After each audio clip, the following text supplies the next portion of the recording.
प्रिय दर्शकों, नमस्कार।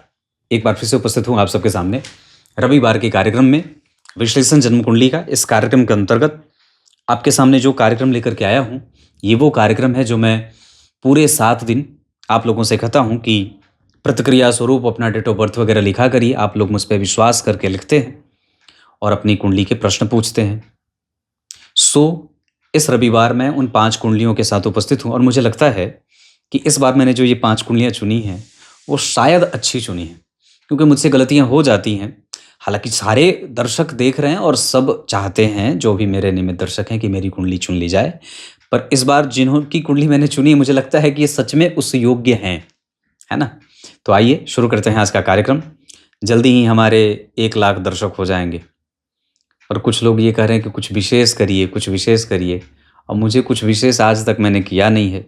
मैंने तो आज तक अपने जीवन के बारे में कभी कुछ कहते हैं कि कुछ अपने बारे में बता दीजिए। मैंने कहा कोई बहुत बड़ा व्यक्तित्व नहीं है, अपना बहुत नादान बालक हूँ, क्या ही बताएं। आइए, इधर उधर की बात नहीं करूँगा, नहीं तो फिर डीरेल हो जाएंगे। सबसे पहले जो कुंडली मैंने चुनी है, नाम है इनका। अगर आप भी अपनी कुंडली चाहते हैं तो ऐसे ही डेट ऑफ बर्थ वगैरह लिखा करिए। रविवार को रात के 8 बजे का कार्यक्रम इसी चैनल पे आता है, देख लेना चाहिए। सब्सक्राइब जरूर कर लीजिएगा तो आपको नोटिफिकेशन भी मिल जाएगा। आइए विषय पे कहता हूँ। एकलव्य शर्मा, ये इन्होंने लिखा है, इस बार तो मेरी कुंडली ले लीजिए गुरुजी। एकलव्य जी ने डेट ऑफ बर्थ भेजा है 6 अक्टूबर 1996 और दोपहर में 1:15 गोरखपुर, उत्तर प्रदेश। भगवान, अगर आप कार्यक्रम देख रहे हैं तो ये जरूर लिखें कि हाँ, आपने अपनी कुंडली देख ली है। और दूसरे लोग जिनकी कुंडली चुन ली गई है, वो दूसरों को कम से कम आप प्रेषित तो करें कि सफलता की कामना करते हैं। जैसे मातृतुल्य SS त्रिवेदी जी जब कभी भी रविवार का कार्यक्रम जाता है, उसमें वो दूसरे जिनकी कुंडली चुन ली गई है, उनको जरूर ही आगे उनके लिए मंगल कामना प्रस्तुत करती हैं या मंगल की कामना करती हैं। आप लोग भी लिख दिया करिए, अच्छा लगता है। जो मेरे नियमित दर्शक हैं उनसे ये बात मैं कह रहा हूँ। एकलव्य जी की कुंडली का डेट ऑफ बर्थ आपने जो मैंने बताया, वो दक्षिणायन में जन्म हुआ, कृष्ण पक्ष के 10वीं तिथि। रेगुलर मेहनत करिए। पुष्य नक्षत्र में आपका जन्म हुआ है। जन्म तिथि मनाना होगा आपको आश्विन माह में कृष्ण पक्ष की 10वीं तिथि को, और पुष्य नक्षत्र को दान करना चाहिए। ब्राह्मण वर्ण और देवगण के, इस वजह से आपके अंदर साधुता है। पूछा है आपने सरकारी नौकरी की तैयारी कर रहे हैं, अभी केतु की दशा चल रही है। बहुत छोटी नौकरी भी अगर मिल जाए तो उसको स्वीकार करके आगे बढ़ जाइएगा। इस साल के अगस्त से आपकी कुंडली में सरकारी नौकरी का योग आ रहा है। गुरु और शुक्र का संबंध है, बिल्कुल नौकरी की तैयारी करिए, बस लगातार मेहनत करिएगा।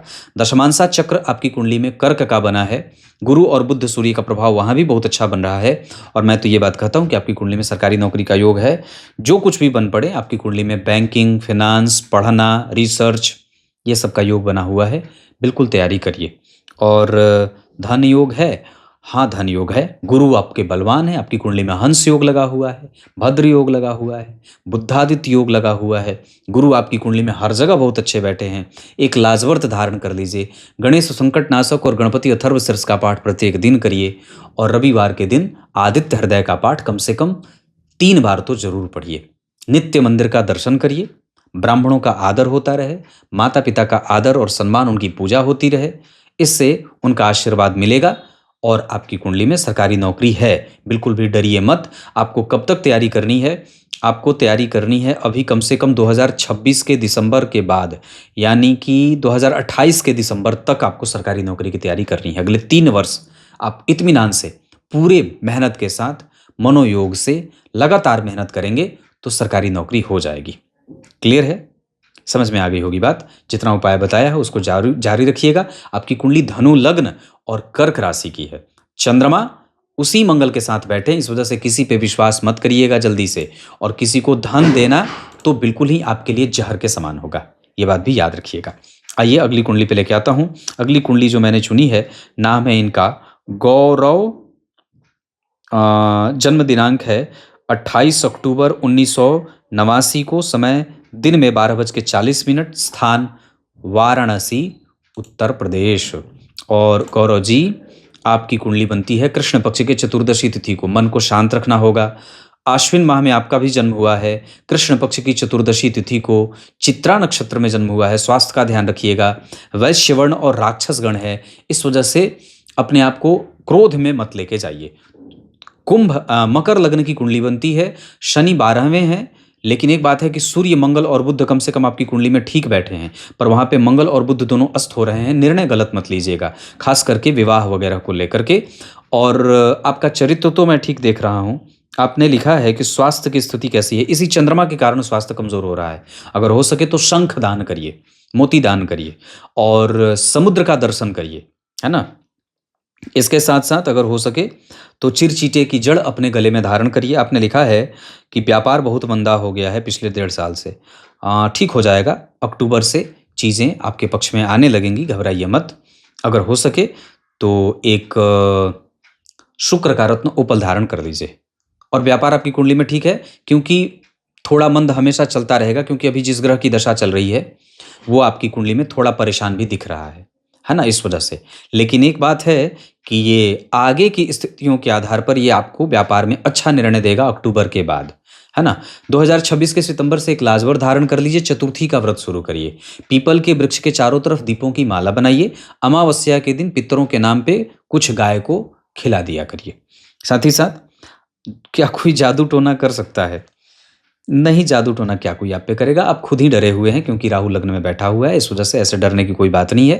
हनुमान चालीसा का नित्य पाठ करिए। घर में प्रत्येक दिन रात्रि को मंदिर से या अपने ऑफिस से आने के बाद गीता जी के 11वें अध्याय का पाठ करिए, या सुबह सुबह अगर हो सके तो खाली पेट गीता जी के 11वें अध्याय का पाठ करिए लगातार। और अगर हो सके तो रात को सोते समय विष्णु सहस्त्रनाम सुन करके तब सोया करिए, है ना। और हाथ पैर धो करके शुद्ध कपड़े पहनिए, साफ कपड़े पहनिए, दांतों को साफ रखिए, गंदगी न फैलाइए। आपकी कुंडली में अभी दशा गुरु की चल रही है, ये व्यय देते हैं, रखी हुई संपत्ति व्यक्ति को खानी पड़ती है, और कई बार ऋण में भी जाते हुए देख रहा हूं। ये सारी चीजें आपको अक्टूबर के बाद धीरे धीरे व्यवस्थित होती हुई नजर आने लगेंगी। क्लियर है? अब बात करते हैं अगली कुंडली पे। अगली कुंडली जो मैंने चुनी है ये है, नाम इनका अमित, अमित नाम है, और डेट ऑफ बर्थ इन्होंने भेजा है 25 मार्च 1984 को। 25 मार्च 1984, एक सेकंड मैंने गलत लिख दिया है, 25 मार्च है, 5 मार्च लिख दिया है। 25 मार्च 1984 को, और समय है सुबह 2:20, प्रयागराज उत्तर प्रदेश। मकर लग्न की कुंडली में लग्नेश उच्च के बैठे हैं। आपकी कुंडली में पंचम भाव कमजोर हो रहा है, क्योंकि पंचम भाव पे मंगल राहु केतु का प्रभाव है, और गुरु चंद्रमा 12वें चले गए हैं। इस वजह से इस कुंडली में संतति का सुख, आपने पूछा है संतान पुत्र या पुत्री होगी, आर्थिक स्थिति कैसी रहेगी।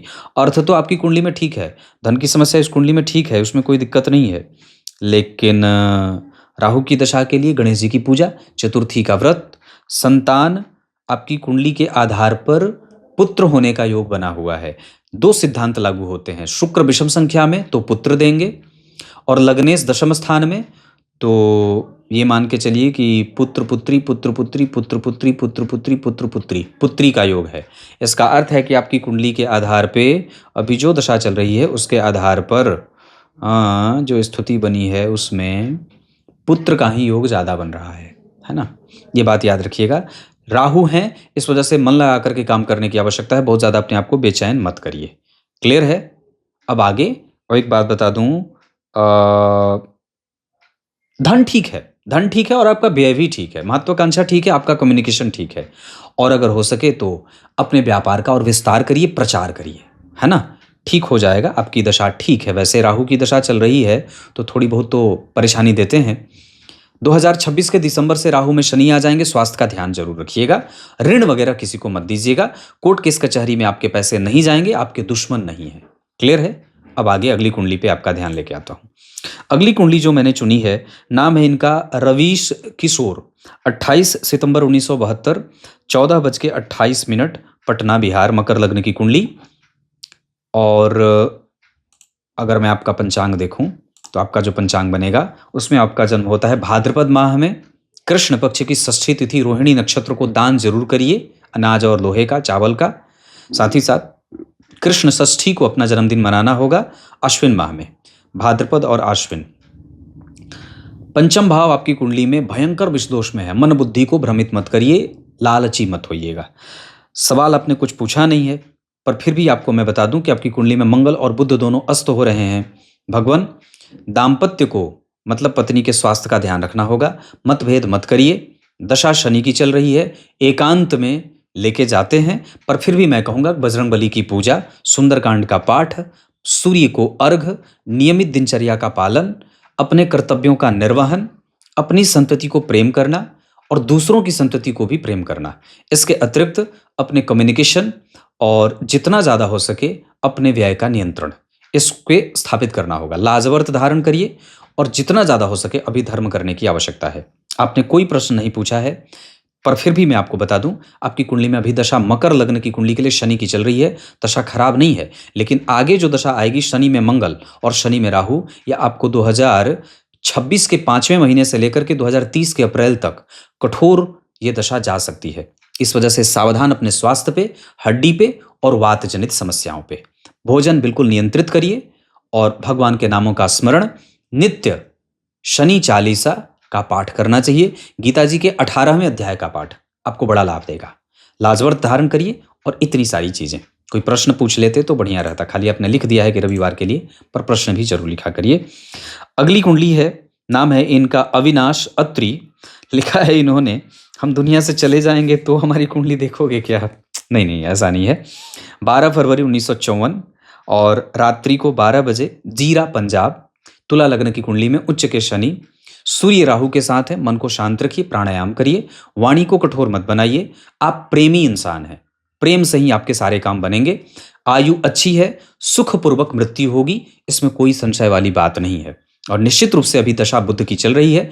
धर्म करिए, गणेश जी की पूजा करिए, लोगों की सेवा करिए, कृतज्ञता का दर्शन होता रहे, कृतज्ञ बनाए रखिए खुद को दूसरों के प्रति। गुरु मंत्र से दीक्षित होइए और गुरु मंत्र का जप करिए। अब इस अवस्था में मैं आपको कुछ और नहीं कहूंगा, बहुत ज्यादा अपने आप को जिम्मेदारियों से मत भटाइए।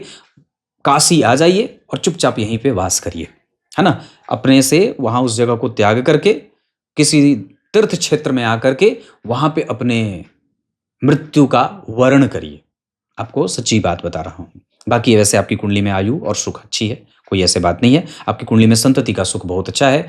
आप नैतिकीय तत्वों के जिम्मेदार और अनुशासित व्यक्ति हैं और निश्चित रूप से आपका कारोबार कभी कभी आपको परेशान किया है, ये केतु के कारण हुआ है। पर फिर भी अभी गणेश चतुर्थी का व्रत, तीर्थ का दर्शन, तीर्थ में निवास, और अगर हो सके तो कोई रत्न वगैरह मैं अभी कुछ भी नहीं कहूंगा, इतना ही कहूंगा, गंगा जल का सेवन, गाय की सेवा। अगर गाय की सेवा कर रहे हैं तो वहीं रहिए, और अगर गाय की सेवा नहीं कर रहे हैं तो तीर्थ में आ जाइए। क्लियर है? ये आज की 5 रविवार की कुंडलियां थी। इसको सोच रहा हूं धीरे धीरे 5 से लेकर के 7 करूं। अगले रविवार को 7 लोगों की कुंडली का चयन करूंगा। तब तक के लिए ऐसे ही कार्यक्रम देखते रहें। बहुत बहुत नमस्कार।